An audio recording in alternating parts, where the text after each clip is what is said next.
নবীজি সাল্লাল্লাহু আলাইহি সাল্লাম বলছেন, দুনিয়ার মানুষ ভালো করে জানো, সাবাতুন ইযুল্লিহুমুল্লাহু ফি যিল্লি ইয়াউমা লা যিল্লা ইল্লা যিল্লু। আল্লাহর ছায়া ছাড়া ওই দিন যখন বান্দাদের কাছে আর কোনো ছায়া থাকবে না, রব্বুল আলামিন ওই দিন 7 শ্রেণীর মানুষকে নিজে ডাক দিবেন। ডাক দিয়ে বলবেন, ও বান্দা তোমার কোনো চিন্তা নাই, আজকের দিবসে কষ্ট আছে মানুষের জন্য, আজকের দিবসে হিসাব হবে, আজকের দিবস তোমাদের জন্য বিপদ, কিন্তু আমি রব্বুল আলামিন নবীকে দিয়ে জানাই দিলাম, দুনিয়ায় যদি তুমি এই 7 কোয়ালিটির মধ্যে নিজেকে ঢুকায় নিতে পারো, কিয়ামতের ময়দানে কিয়ামত হতে থাকবে, কিন্তু আমি রব্বুল আমিন তোমাকে আমার আরশে আযমের নিচে ছায়া দিয়া আমার বান্দার ওই সময়টুকুকে পার করায় দিব। এরপরে বান্দাকে আমি রব্বুল আলামিন একটা নিয়ামত দিব, নূরুহুম ইয়াসআ বাইনা আইদিহিম ওয়া বিআইমানিহিম। আমার বান্দার সামনে থেকে আর ডান থেকে একটা আলো দিব, আর ফেরেশতাদেরকে ঘোষণা দিতে বলবো, বুশরাকুমুল ইয়াউমা জান্নাত। আমার বান্দাদেরকে জান্নাতের ঘোষণা দিয়ে দাও, যেই না তারা আরশে আযমের ছায়া থেকে হিসাব ক্লোজ করে এরপরে যখন ডানিয়ার সামনে আলো পেয়ে যাবে, আল্লাহর ওই বান্দাগুলা বিদ্যুৎ বেগে আল্লাহর জান্নাতের দরজার সামনে এসে হাজির হয়ে যাবে। জান্নাতের দরজার সামনে কেবল হাজির হবে না, নবীজি সাল্লাল্লাহু আলাইহি সাল্লাম বলছেন জান্নাতের দরজা খোলা হবে মুহাম্মদুর রাসূলুল্লাহ সাল্লাল্লাহু আলাইহি সাল্লামকে দিয়া। সুবহানাল্লাহ। নবীজি আসার পরে যখন ডাক দিবেন, রাসূলুল্লাহ সাল্লাল্লাহু আলাইহি সাল্লামকে জিজ্ঞাসা করা হবে, মানান্তা, আপনি কে? এইটা নবীজি সাল্লাল্লাহু আলাইহি সাল্লামের জন্য সম্মান। যেই না রাসূলুল্লাহ সাল্লাল্লাহু আলাইহি সাল্লাম নিজের পরিচয় দিয়ে দিবেন, ফেরেশতারা সাথে সাথে বলবে, এরকমই তো হওয়ার কথা ছিল, আল্লাহর পক্ষ থেকে নির্দেশ ছিল মুহাম্মদ সাল্লাল্লাহু আলাইহি সাল্লাম ছাড়া যেন জান্নাতের দরজা খোলা না হয়। নবীজি বলছেন, এরপরে উম্মতের মধ্যে তালিকা প্রকাশ করা হবে। উম্মতের প্রথম ব্যক্তি হিসাবে হযরত আবু বকর সিদ্দিক রাদিয়াল্লাহু তাআলা জান্নাতে ঢুকে যাবেন।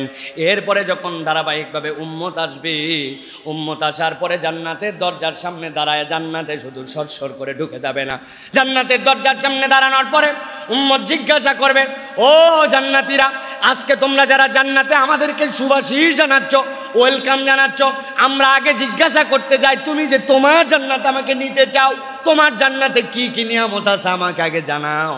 এবার ফেরেশতারা বলতে শুরু করবে, ও জান্নাতি, আমার জান্নাতের বাড়িটা এরকম, আমার জান্নাতের গাছগুলো এরকম, আমার জান্নাতের নহর এরকম। জান্নাতির সাথে সাথে বলবে, আমার যে ডিজায়ার, আমার যে এক্সপেকটেশন, তার সাথে তোমার জান্নাতের হিসাব মিলে নাই, তোমার জান্নাতে আমি যাব না। এরকম করে ঘুরতে ঘুরতে এক জান্নাতের সামনে আসবে।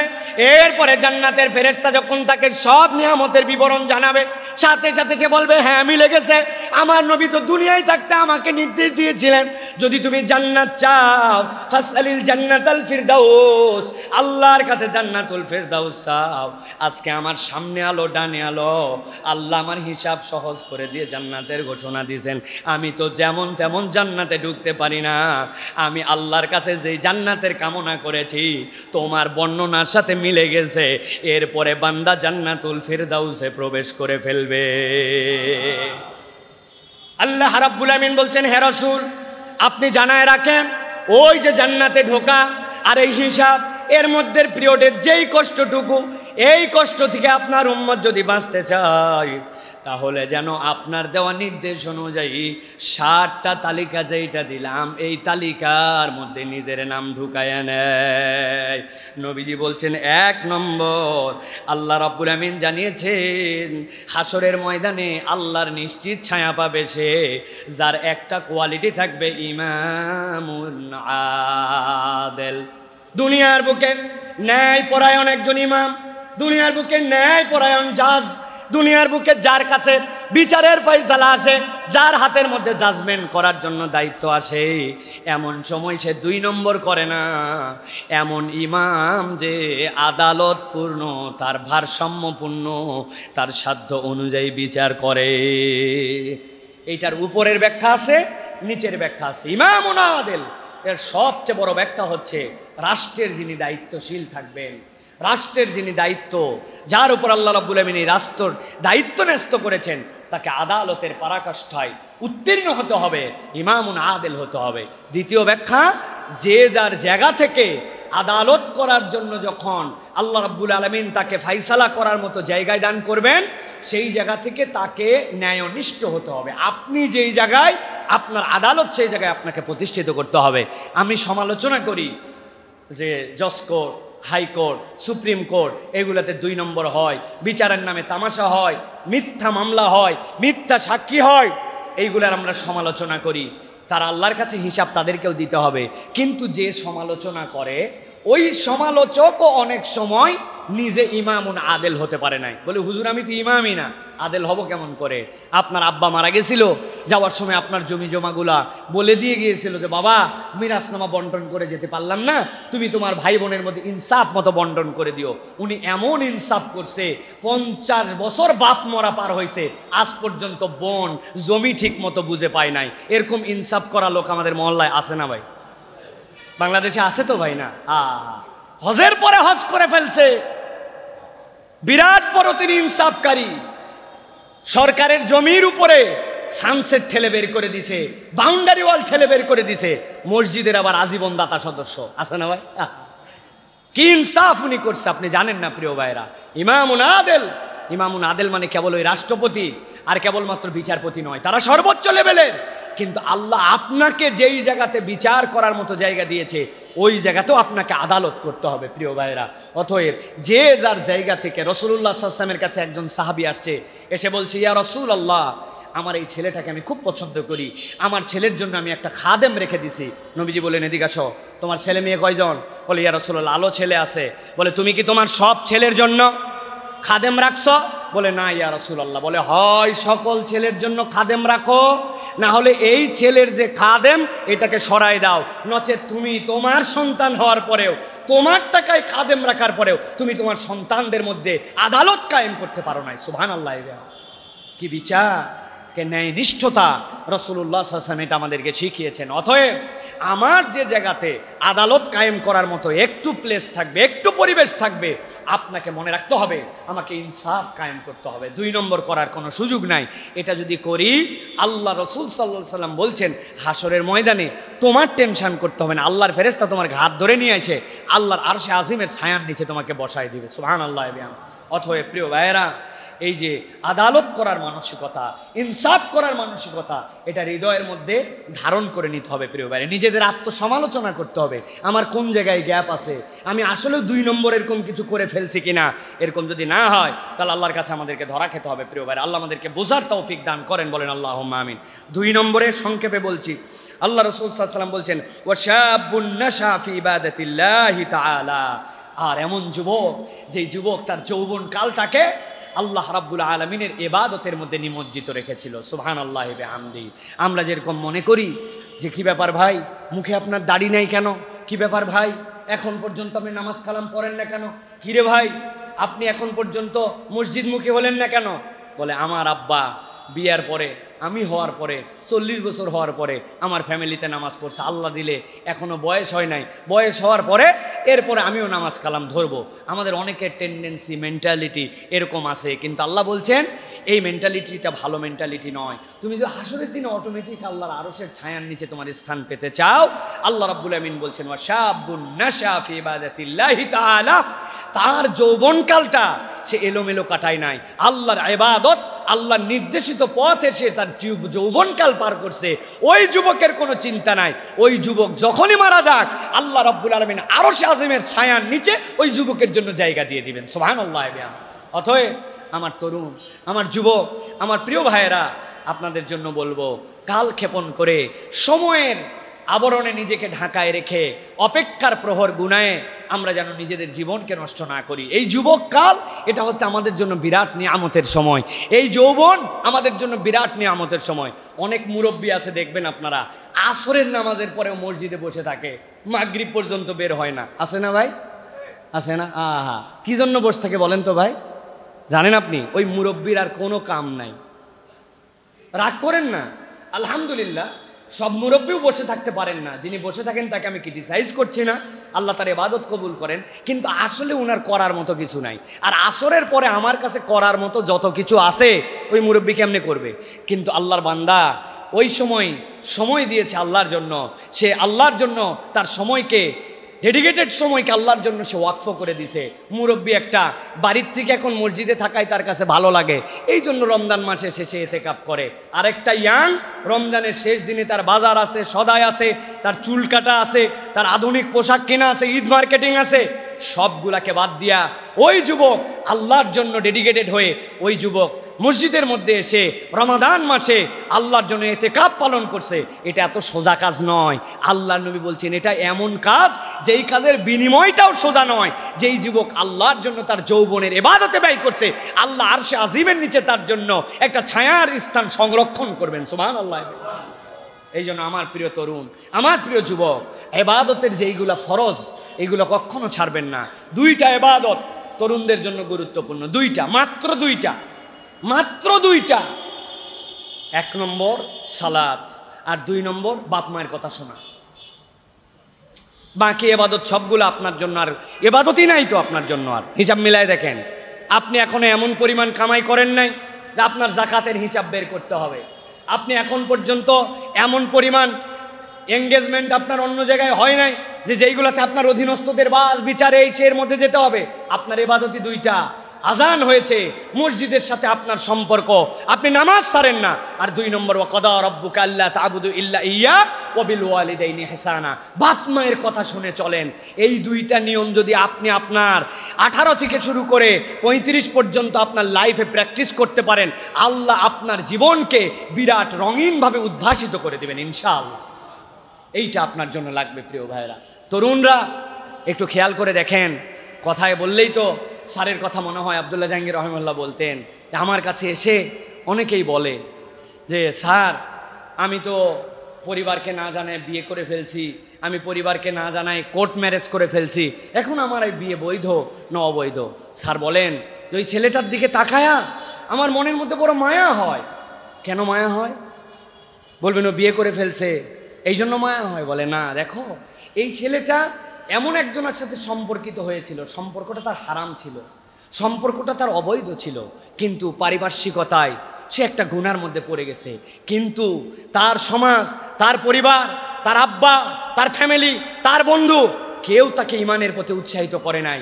ওর ভিতরে একটা ইমানের বাতি আছে, যেটাতে মনে হয়েছে সম্পর্কিত হয়েছি, কিন্তু আমি যদি তার সাথে শারীরিক সম্পর্কে লিপ্ত হই, বিবাহ পূর্ববর্তী যদি তার সাথে আমি তার বেডে চলে যাই, তাহলে তো আমি জেনাকার হয়ে যাব।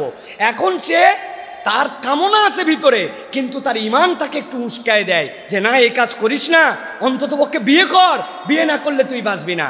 পরিবার কীরকম বেহায়া আমাদের, পরিবার এক পর্যন্ত জানতো ছেলের অবস্থা কি, কার সাথে ঘোরে, পরিবার কিছু বলে নাই, করুকগা। কিন্তু যেই না সে বিয়ে করে ফেলছে বৈধটা, এখন পরিবার তাকে মানবে না, নিবে না, ত্যায্য করে দিবে। অথচ সে যে ইমানের দাবিটা দেখাইছে এটা সমাজ তাকে সাপোর্ট করে নাই, আল্লাহ তার ইমানের নূর দিয়ে তাকে এই পর্যন্ত হেদায়েতের রাস্তায় রেখেছে। স্যার বলেন ফতুয়া পড়ে, আগে তুমি এই বাস্তবতাটা কল্পনা করো। প্রিয় ভাইরা, এই জন্য বলবো এই সমাজ, এই আশপাশের পরিবেশ কেউ আমাদের বন্ধু না, কেউ আমাদেরকে সাপোর্ট করে না। আপনার সাপোর্ট হচ্ছে আপনার কোরআন, আপনার ইসলাম, আপনার ইমান। এই হেদায়েত যদি হৃদয়ে ধারণ করতে চান, এই দুইটা আমল বাদ দিবেন না। নামাজ এনিহাউ আপনাকে আদায় করতেই হবে, আর বাপ মায়ের কথা শুনতে হবে। বাপ মা এমন একটা কথা বলছে আপনার পছন্দ হয় না, ভাল লাগে না, আনস্মার্ট লাগে, চুল কাটা তারটা যেই স্টাইল বলে আমার পছন্দ হয় না, জামা কাপড় যেমনি পরতে বলে, সন্ধ্যার পর বাড়িতে আসতে বলে, সকাল সকাল একটু উঠতে বলে, বাড়ি আমার মনের সাথে মিলে না। কি বুঝবে বাপ মা? 40 বছর আগের বাপ মা, এখনকার দুনিয়া বুঝে নাকি? হ্যাঁ, এখনকার কীরকম করে চলতে আপনার মনের মধ্যে উস্কায় এগুলা। কিন্তু আপনি দাঁতে দাঁত চেপে বাপ মায়ের সাথে বেয়াদবি করেন নাই, তাদের কথার উপরে কথা বলেন নাই, তাদের কথাটা মেনে নিছেন। আপনার নিজের চোখ দিয়ে পানি পড়ে গেছে অন্তত যে বাপ মা এটা কী বলে, এটা কথা কিনা। আপনি যদি মেনে সহ্য করে নিতে পারেন, আর যদি আপনি আল্লাহ রাব্বুল আমিনের সালাতকে কন্টিনিউ করতে পারেন, আপনি লিখে নেন, মোবাইল বের করে কাগজ কলম নাই, নোটের মধ্যে লিখে রাখেন আজকের ডেট তারিখ সহ। আপনার বয়স যদি আজকে 15 থেকে হয়, আপনি যদি এটা 35 বছর পর্যন্ত কন্টিনিউ করতে পারেন, আল্লাহ আপনাকে হেদায়েতের উপরে রাখবে, জীবনে আপনি বিভ্রান্ত হবেন না ইনশাআল্লাহ।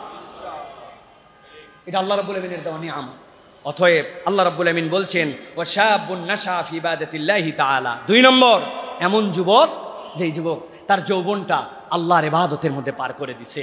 আল্লাহ রাব্বুল আলামিন ওই বান্দার জন্য কিয়ামতের ময়দানে, হাসরের দিনে আল্লাহ রাব্বুল আলামিন তার আরশে আজিমের ছায়ার নিচে তাকে জায়গা দিয়ে দিবেন। 3 নম্বরে আল্লাহ রাসূল সাল্লাল্লাহু আলাইহি ওয়াসাল্লাম বলছেন ওয়া রাজুলুন কলবুহু মুআল্লাকুম ফিল মাসাজিদ। আল্লাহ নবী বলছেন এমন একজন ব্যক্তি, যেই ব্যক্তিটা তার অন্তরটা তার শরীরের মধ্যে যদিও থাকে, কিন্তু ওই ব্যক্তির সাথে মসজিদের সম্পর্ক এমন, নামাজের সম্পর্ক এমন, এমন ভালো লাগার সম্পর্ক, ও নামাজ পড়ে বেরিয়ে যায় কিন্তু মসজিদে মুখী তার অন্তর থাকে, আবার কখন সালাতের ডাক আসবে। ব্যবসা করে, বাণিজ্য করে, দুনিয়াদারি করে, সব করে, কিন্তু অন্তরের মধ্যে তার মসজিদের সাথে একটা সম্পর্ক আছে। ফজরের আজানের আগে অ্যালার্ম দিয়ে রাখছে, কিন্তু তার আগে 3 বার ঘুমের মধ্যে তার ঘুম ভেঙে যায়। ওঠার পরে ঘড়ির দিকে তাকায় দেখে ফজরের ওয়াক্ত হলো কিনা, মিস হয়ে গেল কিনা। এই ভাবটা যে তার অন্তরের মধ্যে ঢুকে গেছে, মসজিদের সাথে তার সম্পর্ক। আল্লাহ নবী বলছেন যে মসজিদের সাথে তার দিল জুড়ায় দিবে আল্লাহ রাব্বুল আমিন হাসরের ময়দানে আরশে আজিমের নিচে তার জন্য ছায়ার ব্যবস্থা করে দিবে। মসজিদমুখী মানুষ, হৃদয়টা তার আল্লাহর ঘরের সাথে সম্পর্কিত। আল্লাহর ঘরে আসার অজুহাত খোঁজে না, আসার অজুহাত খোঁজে না। বান্দা সব সময় মসজিদে জামাতের সাথে সালাত আদায় করে। রাসূলুল্লাহ সাল্লাল্লাহু আলাইহি ওয়াসাল্লাম বলছেন এইটা আল্লাহর আরশে আজিমের ছায়াপ্রাপ্ত দলের মধ্যে অন্তর্ভুক্ত। 4 নম্বরে রাসূলুল্লাহ সাল্লাল্লাহু আলাইহি ওয়াসাল্লাম বলছেন ওয়া রাজুলানি তাহাব্বা ফিল্লাহি ইসতামা আলাইহি ওয়া তাফাররাকা আলাইহি। 2 জন ব্যক্তি কঠিন বন্ধুত্ব, কঠিন মহব্বত, কিন্তু এই মহব্বত কি জন্য? আল্লাহর জন্য। ও আল্লাহকে ভালোবাসে, ও দিন ইসলামকে ভালোবাসে, ও আল্লাহ রসুলকে মহব্বত করে, আমিও আল্লাহ রসুলকে মহব্বত করি। তাহলে আমাদের বন্ধুত্ব হয়েছে এই জন্য যে সেও দিন ইসলাম পছন্দ করে, আমিও পছন্দ করি, 2 জন এক হয়েছে। দোস্ত একটু আয় তো, তোকে দেখলে ভাল লাগে, একটু কথা হয় না কতদিন। ওই ইমানদার 2 জন এসে একত্রিত হয়েছে, আবার আলাদা হয়ে গেছে। দোস্ত আবার দেখা হবে, বিদায় নিলাম। কি জন্য? সে আমার একটা মুসলিম বন্ধু, সে আল্লাহ রসুলকে পছন্দ করে। আল্লাহর ভালোবাসায় 2 জন একত্রিত হয়, আবার 2 জন আলাদা হয়ে যায়। আল্লাহ বলতেছেন এই রকম যে ব্যক্তিদ্বয়, এই ব্যক্তিদ্বয়কেও আল্লাহ রাব্বুল আমিন তার আরশে আজিমের নিচে ছায়া দিয়ে দিবেন। সুবহানাল্লাহ। অতএব এটা একটা বেসিক যে আমাদের বন্ধুত্ব, আমাদের ভালোবাসা, আমাদের সম্পর্ক, আমাদের দেখা সাক্ষাৎ, আমাদের দাওয়াত, আমাদের একজনের সাথে আরেকজনের সময় দেওয়া, এইগুলো আল্লাহ এবং আল্লাহ রসুলকে প্রায়োরিটি দিয়ে আমাদের করতে হবে, কেবল দুনিয়ার জন্য নয়। চল চিল করি, একটু চিল করতে যাই, কি করে? প্রথমেই যাওয়ার পরে বিড়ি ধরায়, বিড়ি ধরানোর পরে এরপরে খায়, খাওয়ার পরে তারপরে শেষে একটু লাল পানি নীল পানি খায়, আবার ফেরার সময় একটা বিড়ি ধরায় চলে আসলো। এদেরকে এই মহব্বত আপনার কি মনে হয় যেটা আল্লাহ রসুলের জন্য মহব্বত? প্রিয় ভাই, না। কিন্তু আমাদের কালচার এরকম হয়ে গেছে, এখন আমরা চিল করতেছি, আমরা ঘুরতেছি। হ্যাঁ, আমরাও চিল করি, আমরাও চিল করি, কিন্তু চিল করার লেভেল আছে। আপনি যখন দেখলেন, হ্যাঁ, বন্ধু বান্ধবের সাথে রাসূলুল্লাহ সাল্লাল্লাহু আলাইহি ওয়াসাল্লাম বলেছেন তোমাদের মধ্যে সর্বোত্তম আমল কি? রাসূলুল্লাহ সাল্লাল্লাহু আলাইহি ওয়াসাল্লাম বলছেন আফতালুল আমাল তোমাদের কাছে ইতআমুত তুআম, মানুষকে খাওয়ানো। আপনি চিন্তা করছেন বলছে চিল, কিন্তু আমি আমার বন্ধুদের কাছে খাওয়াবো। নবীর এই সুন্নাত অনুযায়ী সবাই খাইছেন, ওয়াক্ত হয়ে গেছে নামাজের, খাওয়া অফ, চলো আগে নামাজটা আদায় করে আসি। এসে আবার বাকিটুকু খাইছে, খাওয়ার পরে একজন আরেকজনের সাথে সৌহার্দ্য বিনিময় হয়েছে, বলছে দোস্ত আজকে কিন্তু আমি খাওয়ালাম, আরেকদিন কিন্তু তোমারে খাওয়াই এই সোয়াব নিতে হবে। এটা দেখানোর কিছু নাই, এটা লৌকিকতার কিছু নয়, আপনি সোয়াবের নিয়তে খাওয়াই। এইটাও চিল, ওইটাও চিল। একটা চিল আপনার কাছে ফেরেশতারা লিখবে ইবাদত, আরেকটা চিল আপনার কাছে ফেরেশতারা লিখবে এটা একটা ফাহেসা কাজ, ঠিক কি না? অতএব প্রিয় ভাইয়েরা, রাসূলুল্লাহ সাল্লাল্লাহু আলাইহি ওয়াসাল্লাম বলছেন ওয়া রাজুলানি তাহাব্বা ফিল্লাহি ইসতামা আলাই ওয়া তাফাররাকা আলাই। সম্পর্ক ছেদ করেছি, ওটাও আল্লাহর জন্য, ভালোবেসেছি, ওটাও আল্লাহ রাব্বুল আলামিনের জন্য। এটা 4 নম্বর গুরু। 5 নম্বরে এরপরে রাসূলুল্লাহ সাল্লাল্লাহু আলাইহি ওয়াসাল্লাম বলছেন ওয়া রাজুলুন দাআতহু ইমরাতুন যাতু মানসিবিন ওয়া জামালিন ফাকালা ইন্নী আখাফুল্লাহ। এমন একটা প্রতারক মহিলা, যেই মহিলা তার সৌন্দর্য দিয়ে, তার আকর্ষণ দিয়ে তাকে খারাপের দিকে ডাকে, এবং সে তখন একটা কথাই তাকে বলে যে আমি তোমার সাথে নাই, ইন্নী আখাফুল্লাহ, আমি আল্লাহকে ভয় করি। তোমার সৌন্দর্য, তোমার শয়তানি, তোমার বান্দামি, এইগুলার সাথে আমার কোনো সম্পর্ক নাই। এই হাদিসটা এখন বড় ব্যাখ্যার দাবি রাখে প্রিয় ভাইরা। মূলত এটা জেনার দিকে আকৃষ্ট করার জন্য নারীদের কথা বলা হয়েছে, কিন্তু আপনি বাস্তবতায় এখন ভেবে দেখেন, কোনো মহিলা সরাসরি আপনাকে এই কথা না বললেও আজকে আমাদের যে সংস্কৃতি, আমাদের যে কালচার, আমাদের নেট জগৎ, এইগুলার সব কিছু নারী কেন্দ্রিক ধোঁকা আর নারী কেন্দ্রিক যত বাজে কিছু, সব কিছু আপনাকে ডাকতেছে। একটা রিলস দেখছেন, দেখার পরে মনে হয়েছে যা আরেকটা দেখি তো সেম জিনিস, দেখার পরে মনে হয়েছে আচ্ছা যেই রিলস দেখলাম এটার তো একটা মাদার আছে, নিশ্চয়ই এই আইটেম আরও আছে, তখন তার মূল অ্যাকাউন্টে ক্লিক করে বাকি খারাপ জিনিসগুলা দেখে। এমনভাবে আমাদের ডানে বামে সামনে পিছনে এই নারী কেন্দ্রিক যে খারাপ ছড়ায় পড়ছে। রাসূলুল্লাহ সাল্লাল্লাহু আলাইহি ওয়াসাল্লাম এই হাদিসের মধ্যে ডাইরেক্ট জেনার অ্যাপ্রোচের কথা বলেছেন, কিন্তু আপনি হিসাব করে দেখেন আজকের তরুণ প্রজন্মকে, আজকের যুবকদেরকে, আজকের যে বাস্তবতা, আজকের যে ফাহেসা, এটা আমাদেরকে পদে পদে আমাদেরকে হারামের দিকে ডাকতেছে। ঠিক কিনা ভাই? ঠিক কিনা? আমি কতবার আপনাদেরকে বলেছি, কতবার আপনাদেরকে বুঝিয়েছি, দারুস সালামের টাওয়ারের সামনে বিজ্ঞাপন দিছে এই গরমে যদি আরাম পেতে চান তাহলে ঠান্ডা ঠান্ডা কুল কুল আপনাদের জন্য পাউডার এটা ব্যবহার করেন। এক মহিলা এরকম করে হাত উঁচু করে আছে, তার গায়ের মধ্যে অর্ধেক পোশাক নাই। আমি জিজ্ঞাসা করি ভাই বলেন তো এই যে গরমকাল, গরমকালে গরম কি খালি মহিলার লাগে না পুরুষের লাগে? কথা বলেন না কেন? বাহিরে রোদে টোদে পুড়ে মাটিতে বেশি কাজ বেশি কষ্ট পুরুষরা করে না নারীরা করে? তা এখন আপনি ঠান্ডা করলে, পাউডার লাগালে, ঘামাসি দূর করতে চাইলে একটা পুরুষের না ছবি ওখানে দেওয়ার কথা, আপনি খালি মহিলার ছবি দেন কেন? আসল উদ্দেশ্য পাউডার বিক্রি নয়, কেবল ওই মহিলাকে বিজ্ঞাপিত করে ওই মহিলাটা দিয়ে আপনার আমার গুনাহ কামাই করানো। এটা একটা হচ্ছে জাহেলি সমাজের চরিত্র। ঠিক কিনা? সব জায়গায় তাই, সব জায়গাতে তাই। আপনি হিসাব করেন নাই, প্রসাধনী থেকে শুরু করে সব কিছুতে। ওই যে জাকির নায়েক একবার বলছিলেন না যে BMW গাড়ি বিক্রি হবে, ওই BMW গাড়ির সামনে দুইটা স্বল্প বসনা নারী, তার হাতের মধ্যে লেখা আছে লেটস ড্রাইভ হার। উনি জিজ্ঞাসা করছেন চালাবো কাকে, এই মহিলা না গাড়ি? তুমি BMW গাড়ির বিজ্ঞাপন করতেছো কিন্তু লেখছো লেটস ড্রাইভ হার।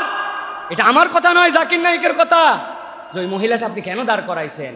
এটাই হচ্ছে ইন্নাল্লাযীনা ইউহিব্বুনাল ফাহিশা ফিল্লাযীনা আমানু, ইমানদারদের মধ্যে যাতে ফাহেশাকে ছড়াই দিতে চায়, এটা হচ্ছে শয়তানের সবচেয়ে বড় জঘন্য চরিত্র। শয়তান চরিত্র নষ্ট করতে চায় এই নারী দিয়ে, নারীবাদ দিয়ে। অতএব প্রিয় ভাইয়েরা, আমি যদি আল্লাহর আরশ আজিমের নিচে আমার অবস্থান চাই তাহলে কেবল ডাইরেক্ট হয়তো আমাকে কোনো নারী অ্যাপ্রোচ করবে না, কিন্তু নারী কেন্দ্রিক যত ফেতনা, যত বিজ্ঞাপন, যত ফেসবুকিং, যত ইউটিউবিং, যত ধরনের প্রচার, এইগুলার থেকে আপনাকে একদম সন্তর্পণে, আপনাকে একদম সচেতনভাবে এখান থেকে আপনাকে বেঁচে থাকতে হবে। এই বেঁচে থাকা যদি কোনো যুবকের প্রচেষ্টা হয়, কোনো পুরুষের প্রচেষ্টা হয়, ইনশাআল্লাহ এই হাদিসের আলোকে আল্লাহ রাব্বুল আলামিন তাকে কিয়ামতের ময়দানে আল্লাহর আরশে আজিমের নিচে ছায়া দিবেন ইনশাআল্লাহ। প্রিয় ভাইয়েরা, অতএব আমাদেরকে এটার জন্য কষ্ট করতে হবে ভাই। এটা এরকম না হুজুর চলেই আসছে, আমার দোষ কি? আমি কি ইচ্ছা করে দেখতে চাইছি?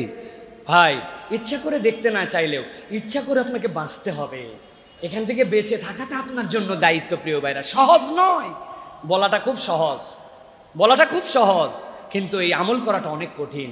অতএব এই নারী এবং নারী কেন্দ্রিক ফিতনা, এখান থেকে আমাদেরকে বেঁচে থাকতে হবে। আল্লাহ আমাদেরকে বেঁচে থাকার মতো তৌফিক দান করুক, বলেন আল্লাহুম্মা আমিন। এরপরে রাসূলুল্লাহ সাল্লাল্লাহু আলাইহি ওয়াসাল্লাম বলছেন, ওয়া রাজুলুন তাসাদ্দাকা বিসাদাকাতিন ফাআখফাহা হাত্তা লা তা'লামা শিমালুহু মা তুনফিকু ইয়ামিনুহু।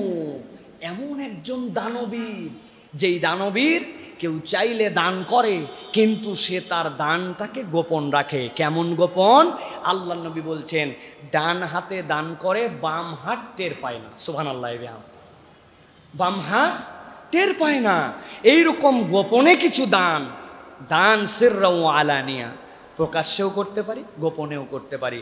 আমার যখন অভাব তখনও করতে পারি, যখন অভাব নাই তখনও করতে পারি। কিন্তু আল্লাহর নবী স্পেশাল করেছেন এমন এক দল যারা দান করে কিন্তু বলে বেড়ায় না, গোপন রাখে। তার অনেক দান প্রকাশ্য আছে কিন্তু কতক দান আছে কেউ জানে না। তার ডান হাত আর বাম হাতের ব্যাখ্যা কি? তার দুইটা পকেট আছে, বাম পকেটেও টাকা আছে, ডান পকেটেও টাকা আছে, কিন্তু বাম পকেটে হাত দেয় নাই। সে আস্তে করে ডান পকেটতে বের করে আস্তে করে ডান দিয়ে দিছে। তার বাম হাতও নড়ে নাই ওই সময়। সে এমন গোপন রেখেছে তার দানটাকে। আল্লাহ নবী করিম সাল্লাল্লাহু আলাইহি ওয়াসাল্লাম বলছেন এই গোপন দান আল্লাহ রাব্বুল আমিনের আরশে আজিমের নিচে তোমার জায়গা দিবে। অন্য হাদিসে নবীজি বলছেন আল্লাহর রাগ দূর করাই দিবে, আল্লাহ তোমার জীবনে বরকতে ভরাই দিবে। সুবহানাল্লাহ। কিছু দান গোপন রাখতে হয় ভাই, সব বলতে হয় না। বউ জানবে না, কেউ জানবে না, আমার নিজের খাতা কলমের হিসাবের মধ্যেও নাই। আমি কিছু দান খয়রাত করে ফেলছি, এটার অ্যামাউন্ট কত হবে? অন্তত পক্ষে 2-3 লক্ষ টাকা, তাই তো না প্রিয় ভাইরা? না, আপনাকে আল্লাহ যা সাধ্য দিয়েছে আপনি সেখান থেকে কিছু দান খয়রাত করবেন, যেটা আল্লাহ রাব্বুল আলামিনের জন্য একদম সংরক্ষিত। প্রত্যেকের এটা আমল বানায় ফেলেন ভাই, প্রত্যেকে বানায় ফেলেন। 10, 20, 50, 100 সপ্তাহে আমার এমন দান থাকবে, কাউকে বলবো না, আমার হিসাবের তালিকার মধ্যে থাকবে না, কেউ জানবে না, চুপচাপ দিয়ে দিব একবারে। আশপাশে আগে দেখে নিব কেউ আছে কিনা, নাই, বাস আল্লাহ এটা তোমার আর আমার হিসাব, এটা আমার হালাল কামাই থেকে। আমি স্টুডেন্ট মানুষ, এই টাকা দিয়ে আমি চা খেতে পারতাম, এই টাকা দিয়ে আমি অন্য কিছু করতে পারতাম। এই 10 টাকা আমার বাপ মা আমাকে দিছিল, আমার বাপ মাও জানে না বা আমার কাছে হিসাবও নিবে না এই টাকাটা আমি কোথায় ব্যয় করছি। যা চুপ করে এর মধ্যে আল্লাহর জন্য দিয়ে দিলাম, মসজিদে দিয়ে দিলাম, ভালো কাজে দিয়ে দিলাম, একটা অভাবগ্রস্ত চেয়েছিল তাকে দিয়ে দিলাম। আল্লাহ রাব্বুল আলামিন আপনার এই ছোট্ট আমল সবচেয়ে বেশি এটা সহজ কবুল হয়ে যেতে পারে। আল্লাহ আপনার এটার কারণে আরশে আজিমের নিচে ওই হাসরের দিনে জায়গা দিয়ে দিবেন। সুবহানাল্লাহ। আপনি বিবেচনা করেন সবচেয়ে সহজ এইটা, বাকিগুলোর তুলনায় এটা সবচেয়ে সহজ। কারণ আপনার যা সাধ্য আছে, আল্লাহ এখানে পরিমাণ নির্ধারণ করেন নাই, আল্লাহ দিন কাল নির্ধারণ করেন নাই, যুবক কাল না দুর্বল কাল, বয়সকাল না এই কাল, গরিব না বড়লোক, আল্লাহ নির্ধারণ করেন নাই। এমন দান ডান হাত দিছে, বাম হাত জানে না, আল্লাহ রাব্বুল আলামিন কবুল করে ওই দানের বিনিময়ে আপনাকে আরশে আজিমের নিচে দিবেন। সুবহানাল্লাহ। আল্লাহ রাব্বুল আলামিন আমাদেরকে এটা তৌফিক দান করেন। সর্বশেষ রাসূলুল্লাহ সাল্লাল্লাহু আলাইহি ওয়াসাল্লাম বলছেন, ওয়া রাজুলুন যাকারাল্লাহা খালিয়ান ফাফাদাত আইনা। এমন ব্যক্তি, আল্লাহ নবী সাল্লাল্লাহু আলাইহি ওয়াসাল্লাম বলছেন, আরশে আজিমের নিচে রব্বুল আলামিন ফেরেশতা থেকে তাদেরকে খোঁজাবেন, খোঁজায় খোঁজায় ফেরেশতাদেরকে তাদেরকে জায়গা দেওয়াবেন। এমন ব্যক্তি, যেই ব্যক্তি এমন সময় উঠেছিল যেই সময় দুনিয়া ঘুমাইছিল, ডানের লোক জানে না, স্ত্রী জানে না, পরিবার জানে না, একা একা আল্লাহর জন্য দাঁড়ায় গেছে।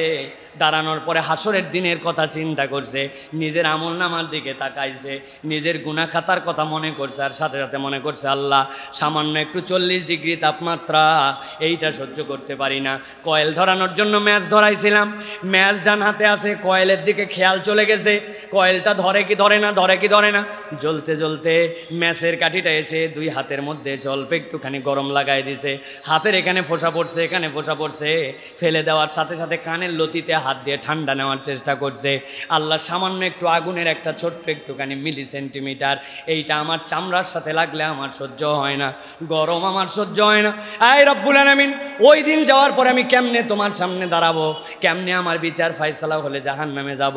আয় রব্বুল আলামিন, তুমি জাহান্নামের স্রষ্টা, তুমি জান্নাতের স্রষ্টা। বান্দা আল্লাহর জন্য ভয় করে এরকম করে দাঁড়ায় গেছে, আর চোখ দিয়ে দরদরায় পানি পড়ে, সিজদার মধ্যে যাওয়ার পরে মাথা উঠায় না, আল্লাহর কাছে বলে সুবহানা রাব্বিয়াল আলা।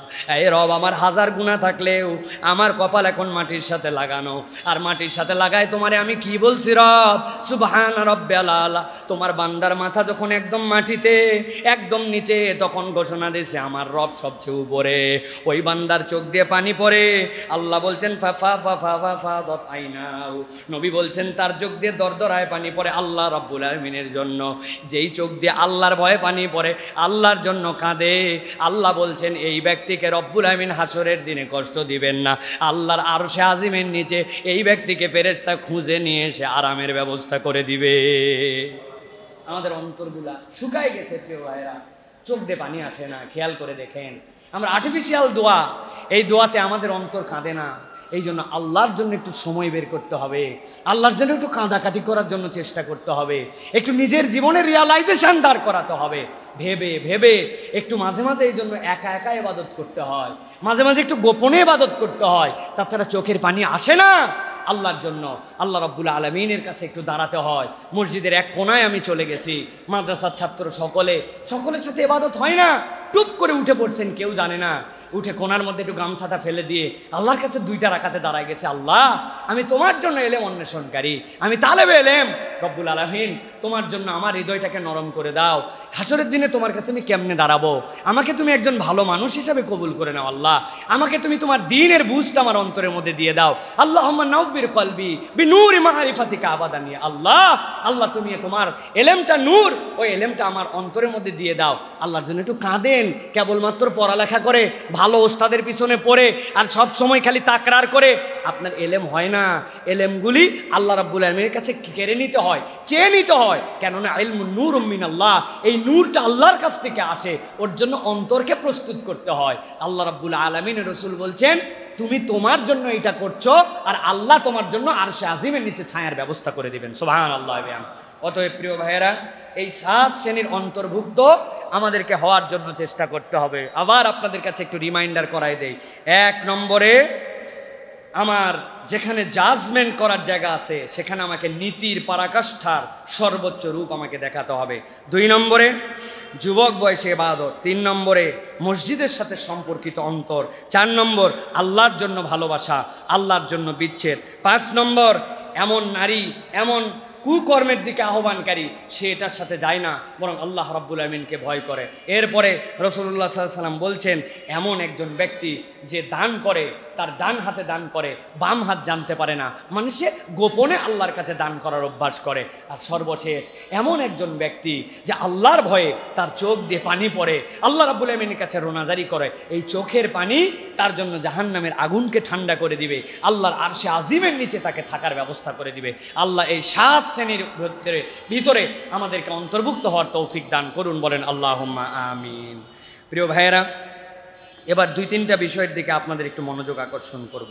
বিশেষ করে একটা বিষয়, কাল এখন গরমের জন্য আমাদের কতগুলো আমল আছে, আমি আপনাদের কাছে 6টা বিষয়ের দিকে দৃষ্টি আকর্ষণ করব, যে এই গরমকালেও আমরা আল্লাহ রাব্বুল আলামিনের কাছ থেকে কিভাবে রিওয়ার্ড পেতে পারি। গরমের দিনের প্রধান আমল, সবচেয়ে বড় আমল, নবী করিম সাল্লাল্লাহু আলাইহি ওয়াসাল্লামের কাছে এসে জিজ্ঞাসা করছে, ইয়া রাসূলুল্লাহ, সর্বোত্তম আমল কি?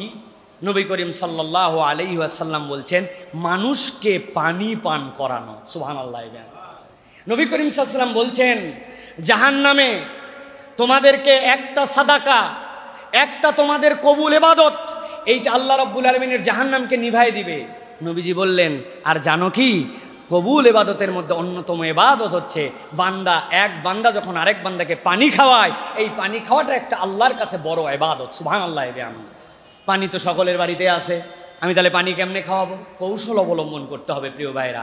নবীর হাদিস অনুযায়ী নিজেদের জীবনে আমল করার জন্য আপনাকে চেষ্টা করতে হবে। আপনার বাড়িতে একটা 5 লিটারের জার্কিং আছে, 10টা লেবু কিনে নিয়ে গেছেন, হাফ কেজি চিনি নিয়ে গেছেন, যাওয়ার পরে একটু ফ্রিজের থেকে 2টা লিটার পানি ওর সাথে মিশাইছেন, মিশে আপনি দারুস সালামের রাস্তার সামনে আসছেন, 1 টাইম গ্লাস দিয়া আমার সিএনজিওয়ালা ভাই যাচ্ছে, আমার পথিক যাচ্ছে, আমার যেই লোকের হয়তো বাড়িতে পানিও আছে সেও যাচ্ছে, আপনি তাকে 10 জনকে আমার নবী বলছে এই সময় পানি খাওয়ানো, দেখবেন ওই মানুষটা পানি খাবে আর আপনার জন্য দোয়া করবে, তার অন্তরের মধ্যে তৃপ্তি আসবে। এইটা একটা অন্যতম গুরুত্বপূর্ণ ইবাদত। আপনার বাড়িটা যদি রাস্তার পাশে হয় আর যদি সুযোগ থাকে, বাড়ির মধ্যে থেকে একটা ফ্রেশ পাইপ বের করেন, বের করে একটা কল লাগাই দেন, কল লাগাই ওখানে লিখে দেন এটা বিশুদ্ধ ফিল্টার পানি, আপনি বিশ্বাসের সাথে এই পানিটা খেতে পারেন, হে পথিক আপনি এটা লাগাই দিয়েছেন, একজন মানুষ একটু পানি খাইলো, সুবহানাল্লাহ, আপনার জন্য সওয়াব হয়ে গেল। আপনার জানলার পাশে ছোট্ট একটু জায়গা আছে, একটা বাটি আছে, বাটিটা বের করে দেন, দিয়ে ওর মধ্যে একটু পানি দিয়ে রাখেন, একটা পাখি এসে খেতে পারে। শাহিন ভাইয়ের দোকানের সামনে কুকুর ঘুরে, আমাদের 18-20টা কুকুর আছে, আমাদের বলতেছে এই জন্য আমার ওয়াইফ প্রত্যেক দিন রাত্রেবেলা এদের জন্য খাবারের ইন্তজাম করে।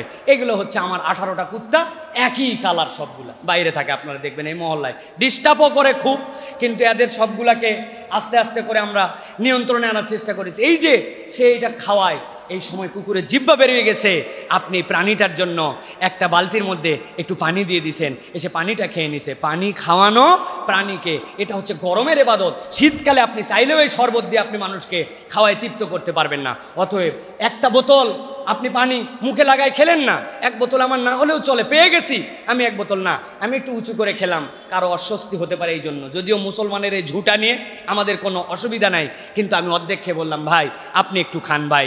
8 বোতল 3 জন মিলে খেলাম, একটা বোতল আমি কিনছি, বাসের সামনে পিছনে কে আছে তাদেরকে আরেকটা বোতল দিলাম, সওয়াব কামাই করার জন্য। এটা হচ্ছে আল্লাহ রাসূল সাল্লাল্লাহু আলাইহি ওয়াসাল্লামের দেখানো গরমের একটা ইবাদত। আল্লাহ আমাদেরকে তৌফিক দান করুন, বলেন আল্লাহুম্মা আমিন। লজ্জা পাওয়ার কিছু নাই, আমি আমার বাড়ির থেকে শরবত বানাই, মহল্লায় খাওয়াই, দারুস সালামে খাওয়াই, ওইখানে যাই খাওয়াই, মানুষ কি বলবে? ও ভাই, মানুষ কি বলবে? কিয়ামতের দিনে যাওয়ার পরে এটা হিসাবে আসবে না, আমলনামা কিয়ামতের দিনে কি বলবে, ওটা হচ্ছে আমার মূল বিষয়, ঠিক কি না? অতএব এই গরমের দিনে এটা একটা ইবাদত। 2 নম্বরে নফল সালাত। এই সময় সালাত পড়তে মন চায় না, যত দ্রুত বের হয়ে যাওয়া যায়। গরম উপলক্ষে মাঝে মাঝে একটু নফল সালাত আদায় করবেন, যে আল্লাহ এই গরমের মধ্যে আমার বিরক্তি, শরীর গরম, কষ্ট, এর মধ্যে আমি 2 রাকাত সালাত আদায় করলাম, গরম এই উদ্দেশ্যে আমি 2টা রাকাত সালাত তোমার জন্য আমি পারফর্ম করলাম, এটা একটা বড় ইবাদত। 3 নম্বর, গরমকে গালি না দেওয়া। এটা আমাদের খুব বাজে অভ্যাস। গরমের বাচ্চা গরম, শালার গরম শেষ হয় না। আছে না ভাই? বুঝানোর জন্য বললাম, তাছাড়া তো আপনি বুঝবেন না যে গরমকে আবার গালি দেয় কেমন করে। গরম আল্লাহ রাব্বুল আলামিনের সৃষ্টি, ঠান্ডা আল্লাহর সৃষ্টি। তো আপনি যদি আবহাওয়াকে, হাওয়াকে গালি দেন, প্রকারান্তর ওই গালি তো আল্লাহ রাব্বুল আলামিনের প্রতি পড়ে যায়। এই জন্য গরমকে গালি দেওয়া যাবে না, এটাও একটা আমল। যদি কেউ দেয়, সবর করতে হবে, বলতে হবে, বুঝাতে হবে, জোরে ভাই এত অস্থির হয়েছ কি জন্য? যেই তাপমাত্রা 40, এটা তো 60ও হতে পারতো, তো 40 আছে এখন পর্যন্ত, তো সহনেও আমার আছে, বুঝ দিতে হবে এবং বেশি বেশি ইস্তেগফার করতে হবে। এরপরে আরেকটা আমল হচ্ছে এই সালাতুল ইস্তিসকার, সালাত আদায় করা। এটা গরমের অন্যতম একটা আমল। রাসূলুল্লাহ সাল্লাল্লাহু আলাইহি ওয়াসাল্লাম গরমের দিনে ইস্তিসকার সালাত আদায় করতেন। সালাতুল ইস্তিসকাতে নবী করিম সাল্লাল্লাহু আলাইহি ওয়াসাল্লাম খুব নম্রভাবে যেতেন, বেশি ভালো জামা কাপড় পরে যেতেন না, বিনয়ের সাথে যে আল্লাহ রাব্বুল আলামিনের কাছে হাজির হয়ে যেতেন। এই সময় রাসূলুল্লাহ সাল্লাল্লাহু আলাইহি ওয়াসাল্লাম বেশি কথা বলতেন না। যাওয়ার পর রাসূলুল্লাহ সাল্লাল্লাহু আলাইহি ওয়াসাল্লাম 2 রাকাত সালাত আদায় করতেন, এরপর একটা খুতবা দিতেন, এরপরে আল্লাহর কাছে দোয়া করতেন। যারা মদিনায় যাবেন আপনারা ওই যে মসজিদে গামামা, ওইটা একটু দেখে আসবেন। নবী করিম সাল্লাল্লাহু আলাইহি ওয়াসাল্লাম যেই জায়গায় যাওয়ার পরে ঈদের সালাত আদায় করেছেন, যেই জায়গাতে ওই যে বাদশা নাজ্জাশী তার গায়েবানার জানাজা পড়েছেন, আর যখন সালাতুল ইস্তিসকার প্রয়োজন পড়তো মসজিদ নববী থেকে যে ওই জায়গাতে রাসূলুল্লাহ সাল্লাল্লাহু আলাইহি ওয়াসাল্লাম সালাত আদায় করতেন। সুতরাং সালাতুল ইস্তিসকা আদায় করা। আর 2টা আমলের কথা বলবো প্রিয় ভাইয়েরা, সেটা হচ্ছে গরিব মানুষদেরকে এই সময় একটু ফলমূল কিনে দেওয়ার জন্য চেষ্টা করবেন। আপনি ইচ্ছা করলে 2টা তরমুজ কিনতে পারেন, 3টা কিনতে পারেন, বড় একটা তরমুজ 500 টাকাতে কিনতে পারেন। নিয়ত করছেন যে আজকে 500 টাকা দিয়ে বলে টলে ভালো ভালো 4টা তরমুজ কিনবো। একটা আমার রিক্সা প্যাডেলার ভাই, একটা আমার পথিক ভাই, একটা আমার ব্যবসায়ী, একটা আমার পরিচিত লোক, আমার যেটা মন চাইছে, ভাই এই তরমুজটা আপনি নিয়ে যেয়ে খাবেন। ভাই এই রমজানে এই এখন পর্যন্ত শত শত তরমুজ আমরা সাবার করে ফেললাম, একটা তরমুজকে আমার পক্ষ থেকে একটা ফল হিসাবে হাদিয়া পেতে পারে না? একটা কমলা কি আমি একজনকে হাদিয়া দিতে পারি না? আমি কি একটা ফলমূল একটা গরিব মানুষকে খাওয়াতে পারি না? আমের সিজন আসতেছে, লিচুর সিজন আসতেছে, টার্গেট করবেন আমি 1000 লিচু খেতে পারি, 100টা লিচু আমার দানের তালিকায় থাকবে। আমি 10 মণ আম খেতে পারি, 1 মণ আম আমার দানের তালিকায় থাকবে। আমি 10টা আম খেতে পারি, অর্ধেকটা আম আমার দানের তালিকায় থাকতে পারে। আমার অত দেওয়ার ক্ষমতা নাই, কিন্তু আমার এই ডোনেশন করাটা, এই ফল ফ্রুটস হাদিয়া দেওয়াটা, এটা গরমের একটা ইবাদত। আর একটা বিষয়ে সতর্ক থাকতে হবে, গরমের দিন মানুষের গায়ের গন্ধ হয়, ঘামের গন্ধ হয়, আমার এটার দ্বারা যেন অন্য কেউ কষ্ট না পায়। নবী করিম সাল্লাল্লাহু আলাইহি ওয়াসাল্লাম এই দিক দিয়ে খুব সিনসিয়ার ছিলেন, বারবার মেসওয়াক করতেন, নিজের গায়ে সুগন্ধি লাগাতেন, আমার দ্বারা যেন কেউ কষ্ট না পায়। অনেকেই ড্যাম কেয়ার ভাব, উনার গায়ের গন্ধে পাশের লোক দাঁড়াতে পারে না, বেচারির দোষ নাই, উনি নিজে তো গন্ধ সৃষ্টি করে নাই, কিন্তু আমাদের ঘাম থেকে বিভিন্ন থেকে গন্ধ হয়, এখান থেকে আমাদেরকে বেঁচে থাকতে হবে, অপর যেন কষ্ট না পায়। এই আমলগুলা যদি আমরা করি, তাহলে আমরা পানি খাওয়ানোর ইনিশিয়েটিভ নেব ইনশাআল্লাহ। মানুষকে শরবত খাওয়ানো, পানি খাওয়ানো।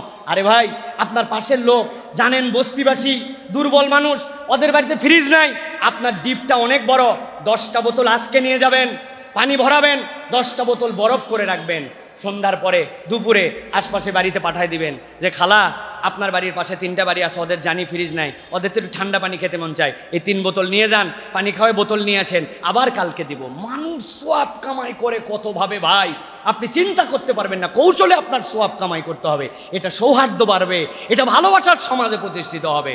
2 নম্বর বলেছি আপনাদের জন্য বেশি বেশি ইস্তেগফার করা, নফল সালাত পড়া, গরমকে গালি না দেওয়া, বৃষ্টির সালাত পড়া, গরিব দুঃখীর মাঝে ফলমূল বিতরণ করা, সাধ্যের মধ্যে থাকলে নিজেরা সুগন্ধি পরিপাটি থাকার চেষ্টা করা, আর আসরের সালাত এই গরমের সময় ডিলে করে একটু পড়া, এটাও আমাদের জন্য গরমের আমল। আল্লাহ আমাদেরকে বেশি বেশি এই আমলগুলি করার তৌফিক দান করেন, বলেন আল্লাহুম্মা আমিন।